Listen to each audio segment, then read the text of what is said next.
कहते हैं 1000 वर्ष तक जो है मेरी महारानी ने कंदमूल फल खाए। फल और कंदमूल फलों को खा करके 1000 वर्षों तक बड़ा कठोर तप किया। इसके बाद 100 वर्षों तक मेरी महारानी ने केवल जल और वायु का आहार लिया। 100 वर्षों तक ऐसा कठोर तप किया कि केवल जल और वायु का आहार लिया। और कुछ वर्षों तक कहते हैं कि 3000 वर्षों तक जो है 3000 वर्षों तक मेरी महारानी ने क्या किया बंधुओं, जो पत्ते बिल्व पत्र के पत्ते या कोई जड़ी बूटियों के औषधियों के पत्ते जो भूमि पर गिरते उनको उठा करके माता खाती। 3000 वर्षों तक, ऐसा रामचरितमानस में लिखा है, 3000 वर्षों तक मेरी महारानी ने कठोर तप किया। और मेरी महारानी को उस दिन से कहते हैं अपर्णा।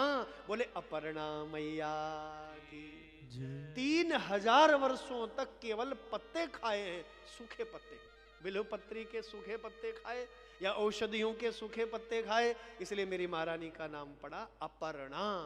अपर्णा नाम आपने सुना होगा अवश्य, अपर्णा। तो जैसे इतना कठोर तप किया, माता के कठोर तप से संपूर्ण ब्रह्मांड मानो जैसे जलने लगा हो। अब ब्रह्मा जी ने आकाशवाणी के द्वारा कहा, हे जगजननी, हे जगदम्बा, हे आद्य शक्ति, तुम्हारे इस प्रचंड तपोबल से सारा ब्रह्मांड झुलस रहा है। हे महारानी, आप अपने तपस्या को रोक देना जब तुम्हारे पास सप्त ऋषि परीक्षा लेने के लिए आए। ऐसा किसने कहा? आकाशवाणी के द्वारा ब्रह्मा जी ने कहा। सुनत गिरा विधि गगन बखानी,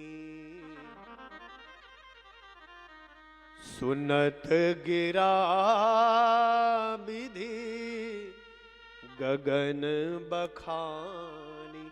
जैसे मेरी माँ भगवती पार्वती जी ने जैसे ये ब्रह्मा की आकाशवाणी सुनी, पुलक गात गिरिजा हर्षानी। पुलक गात गिरिजा हर्षानी। मेरी माता गिरिजा जो है बड़ी प्रफुल्लित हुई, उनको सुफल मिल गया तपस्या का। तुम्हारी तपस्या को तब तुम पूर्ण समझना जब तुम्हारे सामने सप्त ऋषि परीक्षा के लिए आए।